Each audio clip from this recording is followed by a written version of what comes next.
Bonjour, lors du dernier cours, nous avons étudié les séismes qui sont l'autre conséquence du fait que la Terre soit une planète active. Je rappelle que le précédent exemple était celui des volcans, aussi bien effusifs qu'explosifs.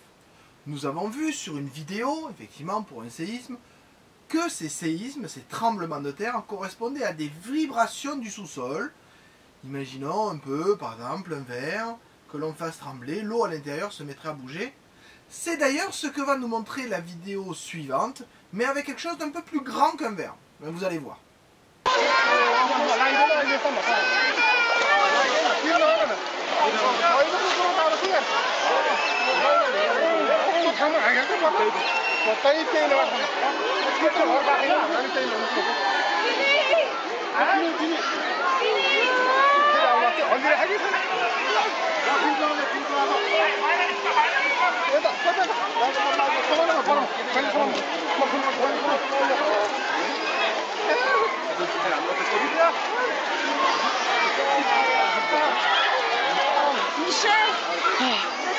Nous avions aussi vu que ces séismes pouvaient avoir des intensités différentes, intensités que l'on mesure grâce à différentes échelles d'intensité, notamment l'échelle de Richter.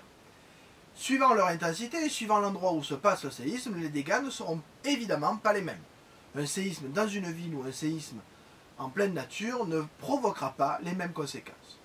Vous notez à la suite du cours, les séismes sont aussi la preuve de l'activité interne de la Terre. Ils correspondent à des vibrations des roches du sous-sol. On mesure leur puissance à l'aide de l'échelle de Richter. Définition, à la ligne, échelle de Richter, mesure qui permet de déterminer l'intensité d'un séisme. Nous avions vu sur une carte comme celle qui est ici que les séismes ne sont pas placés au hasard, qu'ils peuvent même former des lignes qui permettent de délimiter les plaques. Nous nous sommes aussi interrogés quant à l'origine et nous avions fait la petite expérience suivante.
Donc, les séismes ne sont pas liés à des chocs, ils sont liés à une cassure. Cassure qui arrive quand les plaques se déplacent les unes par rapport aux autres.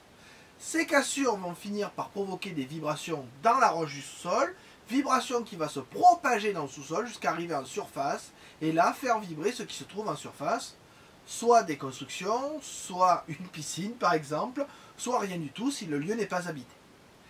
À la suite du cours, vous notez: ils sont provoqués lors de la cassure d'une roche, qui provoque par la suite des vibrations.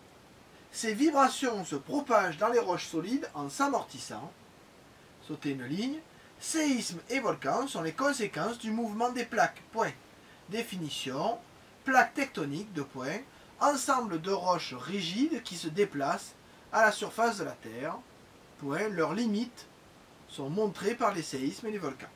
En parlant de plaques tectoniques, vous notez que si ces plaques se déplacent, elles ne sont pas toujours à la même place. C'est d'ailleurs ce qu'a prouvé le scientifique ici, Wegener, avec sa théorie de la tectonique des plaques. Mais vous verrez un peu plus loin dans le film qu'on vous montre où elles étaient et à quoi ressemblait la Terre à différentes époques. Bon visionnage! Initialement rassemblés il y a 200 millions d'années en un supercontinent appelé Pangée, Les continents se sont déplacés jusqu'à prendre la position que nous connaissons actuellement, comme vous pouvez le voir ici.